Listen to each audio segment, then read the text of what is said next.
Hello, I'm Rob Scholl, and today I'll be teaching from the Sabbath Covenant YouTube channel. And before I do, let me use my spiritual weapon and blow a hole in this present darkness that surrounds us and bind the prince of the power of the airwaves so that my message may be heard.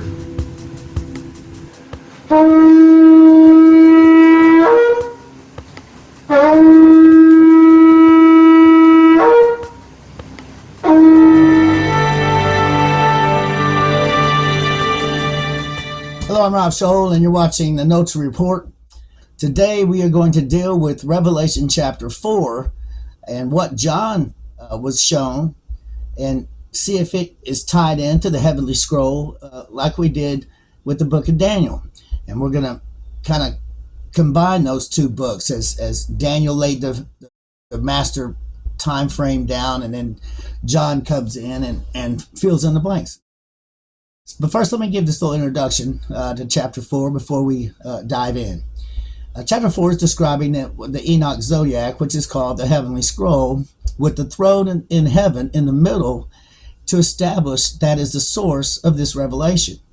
He sees a heavenly throne with a rainbow around it and having one seated on it. That one's revealed with some detail. We see 24 surrounding thrones seated with elders who have crowns. We'll explain that. He sees 4 living creatures present themselves, each having 6 wings full of eyes. What does all that mean? Having the face of a lion, another of a calf, the third as a man, and the last one is an eagle. The first vision that John experiences is that of entering heaven and seeing the throne in heaven in the center of the Enoch Zodiac. We see this in Revelation 4, 1 through 6. In Revelation, the throne in heaven is described as having the appearance like that of jasper, and a throne with a rainbow-like halo as brilliant as emerald. We see it in many different prophecies, the heavenly scroll described in colors.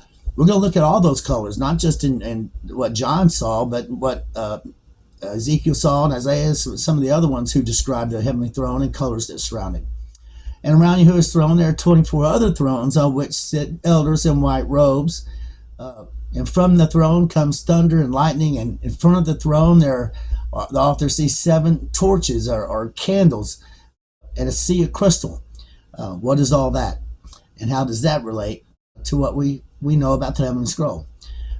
With that introduction, let's go dive into what John saw and explain Revelation chapter 4, and see if we can put it into some context that's understandable, so that we can go forward from there into Revelation chapter 5 and then Revelation chapter 13.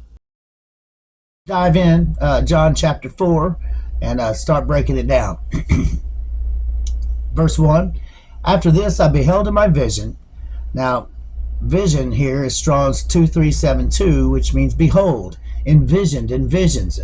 In this case, John was looking to mentally digest the heavenly scroll, as all his prophets were instructed to do. Let's look at Ezekiel 3:3 and Revelation 10:9. Ezekiel 3:3, then he said to me, as I gazed into the heavens, Son of man, eat this heavenly scroll I am giving you, and fill your stomach with it. So I ate it, and it tasted sweet as honey in my mouth. Revelation 10:8-9, verse 8, then the voice that I heard from heaven spoke to me once more, and said, Go, take the heavenly scroll that lies open in the hand of the angel who is standing at the sea and on the land. So I went to the angel and asked him to give me the little scroll, and he said to me, Take it and eat it. Eat it is a spiritual to physical, or physical to spiritual parallel of digesting something. We say that even today. If you're going to digest something, it's not necessarily physical. It's you're understanding it. You're taking it in. Let's continue with verse 1. After this, I beheld in my vision and saw a door. He's looking to the heavenly scroll, standing open in the heavens, and the voice I heard spoke to me, resembling a shofar. It was Yahuwah, the Aleph Tau speaking. Said, Come up here. John was being told to look up metaphorically at the stars in the heavenly scroll, and I will show you what must happen after these things. Now, what he's talking about is what he's going to show him what's happening in the heavenly scroll that must take place on earth. We can see this with the Messiah, what he said in Hebrews 10:7. Yahushua said, "Then I said, here I am, it is written about me in the heavenly scroll. I have come to do your will, my Elohim." And we can see that his will is written in heaven, in the heavenly scroll. Matthew 6:10, his kingdom is proclaimed in the heavenly scroll, and Yahushua came to make that happen on earth as he fulfilled it. Matthew 6:10, your kingdom declared in heaven, see Matthew 4:17, your kingdom come, your will be done on earth as it is written in the heavenly scroll. See Psalms 19. Now continuing with Revelation verse 2, chapter 4 verse 2, at once I was in the spirit. Now everything he saw was not physical. These are all, he saw this spiritually in visions. And I saw a throne standing in the midst of the heavenly scroll with someone, which is the Son of Man, seated on it. Verse 3, the one seated on the middle of the Enoch zodiac looked like jasper and sardis stone, and a rainbow that gleamed like an emerald encircled the throne. Now let's look at the Enoch zodiac, and we see that the one sitting on the throne is that exact same color. He's not looking at a person, he's looking at the Enoch zodiac, and Yahuwah revealing to him the contents of it.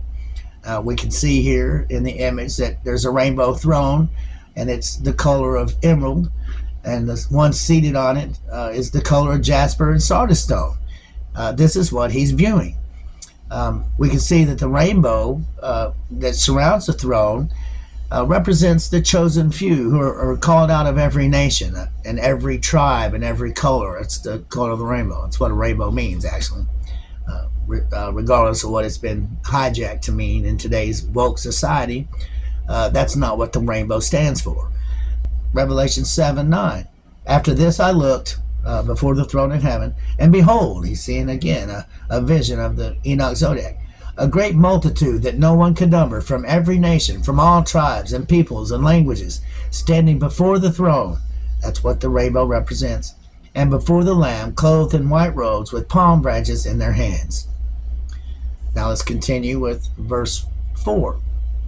Surrounding the throne in heaven were 24 other thrones, and on these thrones sat 24 elders. Now these are represented by the 24 stars in the throne room of the Enoch zodiac. They were dressed in white wedding garments with golden crowns on their heads. Gold is symbolic of salvation. See Revelation 3:18. I counsel you to buy from me gold, which is salvation, refined by the fire, which is his spirit. See Matthew 3:11. So that you may become rich, with white wedding garments, so that you may be clothed, which is covered in the blood of the Lamb, so that your shameful nakedness, sin, is not exposed, and healing ointment to anoint your spiritual eyes, so that you may see with your mind.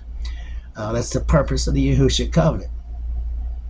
Continuing with verse 5, from the throne came flashes of lightning and rumblings and peals of thunder. Before the throne were 7 lamps of fire, or 7 candlesticks, that's the heavenly menorah. These are the 7 spirits, which represents perfect knowledge of Yahuwah. Verse 6, and before the throne was something like a sea of glass, as clear as crystal. That's Strong's 5193, it's to be translucent. John was looking at the blackness of space in the heavenly scroll and described it as crystal. And in the center of the throne were 4 seraphs singing, holy, holy, holy. We can see this in the Enoch zodiac. We see the 24 stars falling before the rainbow throne with the Son of Man and all the colors it represents, and 4 living creatures singing holy, holy, holy, surrounding the rainbow throne. So let's continue. And surrounding the throne were 4 living creatures, seraphs, sitting on the outer ring. So now there's 4 more. There's 4 on the inside and 4 on the outside, full of spiritual insight, figuratively speaking, of the mind's eye. That's G3788 Amphilamos. And before, so he says, on surrounding the throne there are 4 living creatures full of spiritual insight, before and after. So before is G1715, and after is G3693. So they were covered with eyes in front and back, meaning they had foresight and hindsight. Verse 7, these living creatures on the outer ring of the surrounding the throne room. The first living creature on the outer ring surrounding the throne room was like a lion, that represents Judah. The second one like an ox, who represents Ephraim. The third had a face like a man, representing Reuben, and the fourth like an eagle in flight, which represents Dan. We can see that here in the image. This is what John was viewing. Each tribe and the 12 tribes has a corresponding constellation in the heavenly scroll that represents that tribe. And this is actually how Moses set up the temple in the wilderness when he arranged the tribes around the Holy of Holies. Verse 8, and each of the 4 living creatures, these are called seraphim, had 6 wings. They had 2 pointing up, 2 covering their body, and 2 pointing down, and was covered with eyes all around and within, again, full of spiritual insight, hindsight, and foresight. Day and night they never stopped, saying, Holy, holy, holy is Yahuwah Elohim, who was and is to come. We see a picture here of a seraph with 6 wings. Like I said, 2 pointing up, 2 covering the body, and 2 pointing down. We can see that the Holy of Holies was designed after the throne in heaven. So we have the throne on earth patterned after the throne in heaven. We can see the seraphs, 4 of them, surrounding the altar. We see 8 total seraphs, as just like we do in the heavenly scroll. We have 2. If you look up here on the wall, they have 2 painted there. They have 4 surrounding the throne, and then they have 2 on the curtain that's drawn. So that gives us 8, just like as it was patterned after the throne in heaven, which had 4 on the outside of the heavenly scroll and 4 in the throne room. Continuing verse 9, and the 8 living creatures give glory, honor, and thanks to the one seated on the throne, who is Yahushua the Messiah, the Son of Man, who lives forever and ever. He is the firstborn of the dead. See Revelation 1:5. This isn't talking about who was and is to come. This is Yahushua, who lives forever and ever after he was resurrected. Verse 10, the 24 elders, represented by the 24 falling stars in the Enoch Zodiac's throne room, fall down before the one, Yahushua, seated on the throne in heaven, and they worship. That word is bowed and respect his authority as their king. Strong's G 4352. Do obeisance or give respect to him who lives forever and ever. Again, the firstborn from the dead. They cast their crowns before the throne, saying, verse 11, you are worthy, our King and Elohim. That's Strong H 430, divine representative of Yahuwah's power. He has power of attorney to represent Yahuwah as king, to receive glory and honor and power from Yahuwah. And because, that is Strong's G 3745, because of you all things were created as an inheritance. He's not the creator, he's the object of creation. It was given as an inheritance only after he fulfilled the heavenly scroll. Because of Yahuwah's will for you, they exist and came to be for you as an inheritance. Now I'm going to give a little special teaching on inheritance and show that the creation was not created through Yahuwah by Yahusha, or by Yahuwah through Yahusha, or however you want to say it, divine emanation.